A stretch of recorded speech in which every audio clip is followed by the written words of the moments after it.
Hey guys, okay, so in today's vlog, we're gonna dabble on the topic of truth. Like, what exactly is truth? And who's right? So, here's what I've learned through experience, that honestly, there's no truth. Truth is an illusion. Truth is a distortion. Truth is what the ego wants, because the ego always needs to be right.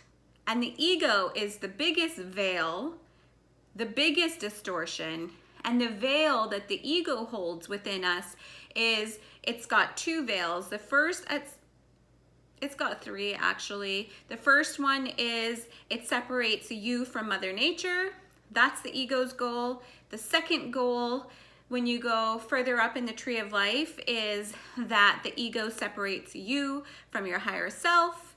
And then even higher up, the ego separates you from the divine, the creator.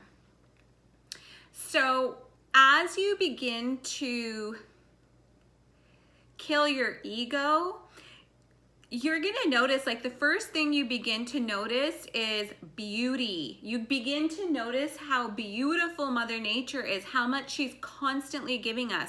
And you start to change your habits. You start to do things for Mother Nature, because you know if there's no Mother Nature, there's no you. And you create this oneness with Mother Nature. Then you start becoming more one with your soul and giving respect to your soul. So you begin to break down your ego that way. So let's go back to truth. Truth.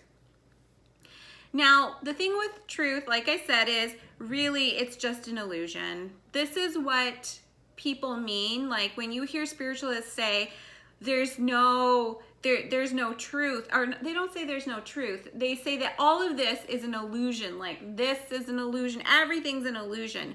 So what they mean by that is, how I see this picture is very different to how you're gonna see this picture.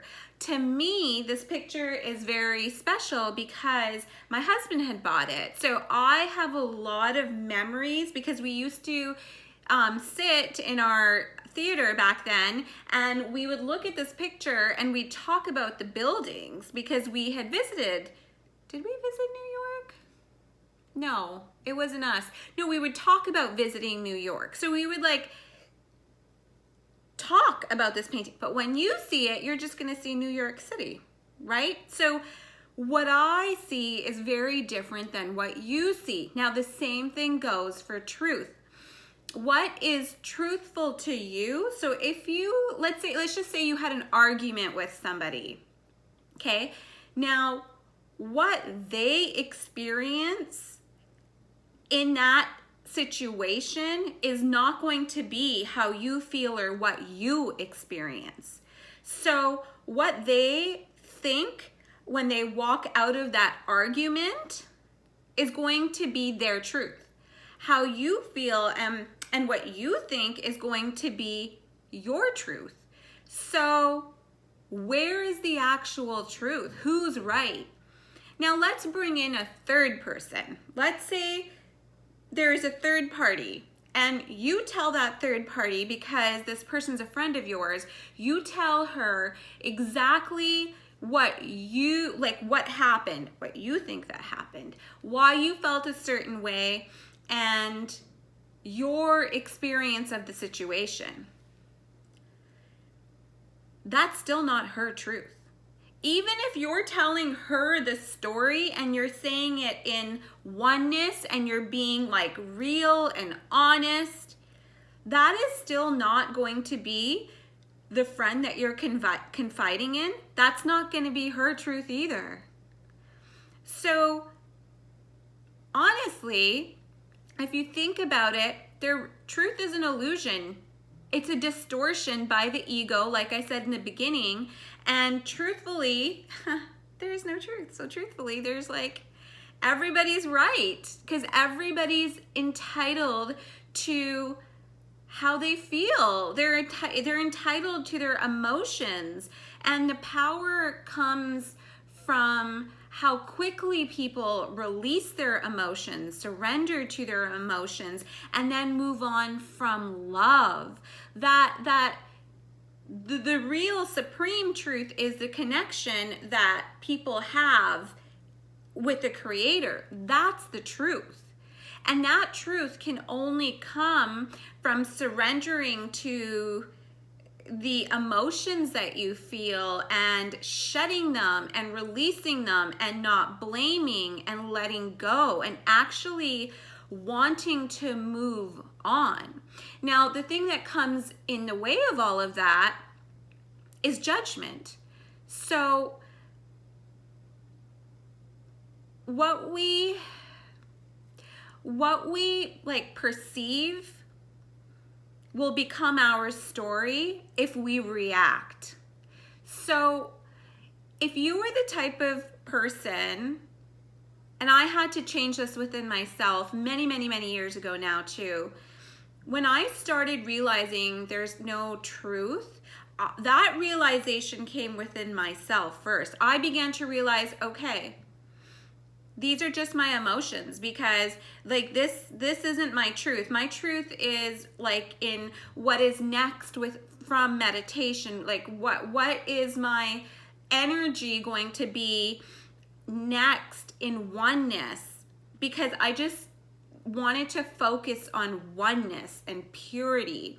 I did that for a long time. And what that did for me was, first I became one with Mother Nature. Then I became one with my spirit. Actually, I'm gonna say I became not completely one. I believed that there was something. I believed in the Creator, but it wasn't, I would pray, but my prayers were needy. It's always wanting something. It wasn't until my mind went quiet through meditation, and then I started visualizing, that I became one with the Creator. So became one with Mother Nature, tried to become one with the Creator, but was doing it out of fear, so that's still ego. Became one with my higher self, then became one with the Creator. And what that did was I started seeing naturally oneness in everybody else. So when I see people, I see them going through something. I don't judge them. I see them where they are, and that is their free will, and they need to go through the cycle that they need to go through. Now let's go back into judgment. Since we've decided there's no truth, and your judgment on others is your judgment on yourself. So that is your underlying, like your shadow selves, basically. So if you're judging from the raw material, from the law of one, which I've been studying, the matrix of ourselves, of our spirit, so the matrix of our spirit is the devil. This is the devil, as you might find in the major arcana decks, that the devil looks different, but in Ra's, the original devil was supposed to look like this. This is from the law of one. This is the devil.